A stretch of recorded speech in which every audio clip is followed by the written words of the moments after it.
30 lakh jobs at risk. Trump tariff fear, Tamil Nadu's warning, and the shadow looming over India's economy. Imagine this.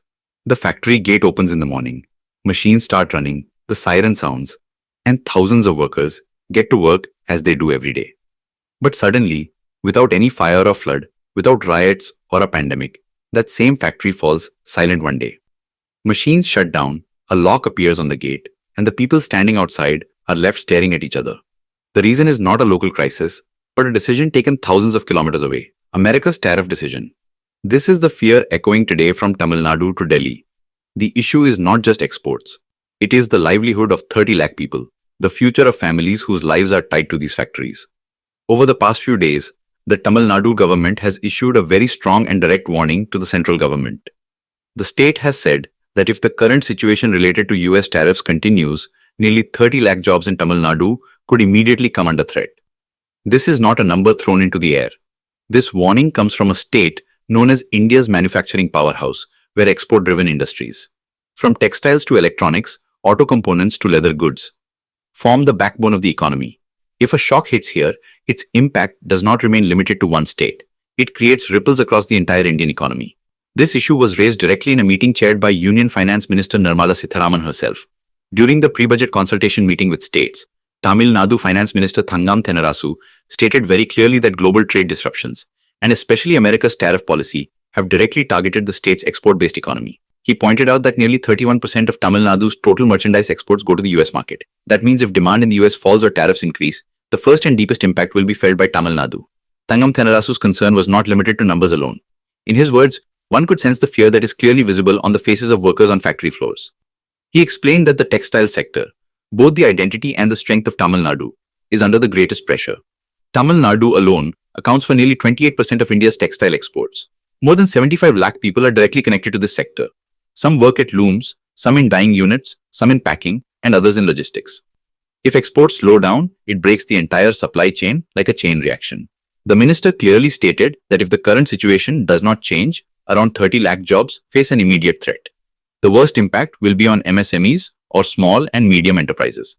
Large companies may be able to survive for some time, but small exporters, who have neither large cash buffers nor easy access to alternative markets, will face something close to a death blow. Many MSME units are already standing on the edge of closure, and if the situation worsens, it will not take long for shutters to come down. It is important to understand here that a tariff is not just a percentage number. When the US imposes a heavy tariff on a product, the Indian exporter's price suddenly becomes uncompetitive in the global market. A product that was affordable earlier becomes expensive overnight. The US buyer then starts looking toward Vietnam, Bangladesh, or some other country. The result is order cancellations, cuts in production, and ultimately job losses. This entire process does not happen slowly. It hits like a shock. But Tamil Nadu's concern was not limited to global trade alone. Thenarasu also pointed to unresolved accounting issues between the center and the states. He said that the revenue shortfall after GST and delays in the release of funds for projects have weakened the state's financial health. In clear terms, he stated that there are some technical but serious accounting issues between the center and the states that are distorting Tamil Nadu's financial indicators. This is directly affecting the state's borrowing capacity. He cited the Chennai Metro Rail Phase I project as an example. The project was approved in October 2024, but even after 1.5 years, the state has not been able to derive its full benefit. Tamil Nadu has already paid around 9,500 crore as the central government's share in this project. However, due to flaws in accounting treatment, this expenditure is not being properly reflected. As a result, the state's debt to GSDP ratio appears artificially worse, which reduces its borrowing limit. Thenarasu urged the center to correct the accounting entries in line with the cabinet approval so that the expenditure is properly reflected in both budgets. He also said that if this is not done, the fiscal autonomy of states will remain limited to paper. Along with this, he raised the issue of the proposed metro rail projects for Madurai and Coimbatore. He said that rejecting these proposals does not appear fair to those cities, especially when similar approvals have been granted to other cities. However, the issue that drew the most attention was the fear related to American tariffs. Thenarasu said that Tamil Nadu's sensitivity to global trade disruptions is very high because its economy is deeply export-linked. He clearly stated that the impact of recent US tariff hikes on Tamil Nadu is far more severe compared to other states. If 31% of exports depend on a single market, the risk also becomes equally concentrated. Calling the textile sector a national concern, he said this is not just Tamil Nadu's problem. If 28% of India's textile exports come under pressure, it will impact the country's trade balance, forex earnings, and employment numbers as a whole.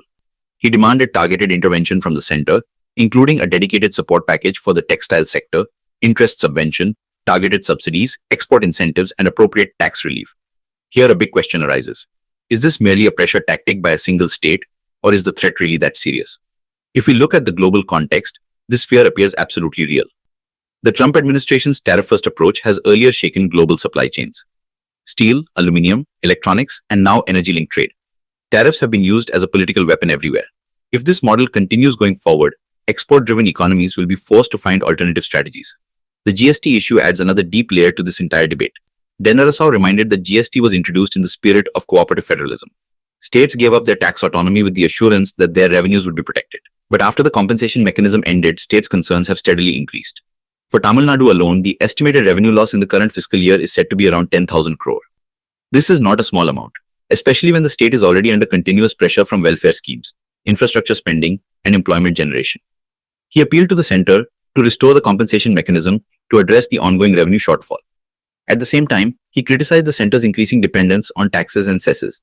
States argue that cesses are not part of the divisible pool, which prevents them from receiving their fair share. As a result, the fiscal space of states keeps shrinking, while their responsibilities continue to grow. Disputes have also emerged over centrally sponsored schemes, referring to the Viksit Bharat Rozgar or Āජīvika mission. 𝐻𝐻 said that the revised funding pattern has placed a heavy burden on states. For Tamil Nadu, this additional burden is estimated at around 5,000 crore.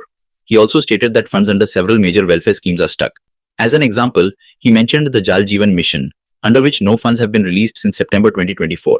He demanded the immediate release of 3,112 crore. If our video has taught you something new, do not forget to like and share this video so that this information can reach others as well. Your likes and shares are a source of inspiration for us. If you have any questions or suggestions, please let us know in the comments.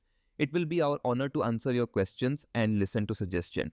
And yes, if you like our content, subscribe to the channel and press the bell icon so that you stay connected with every new story.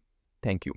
GRT Business YouTube channel sources, news from various news agencies, opinion polls and other public sources. We try to ensure that every report and summary is accurate and verified, but we are not responsible for any dispute or error. Our aim is only to provide you with accurate information.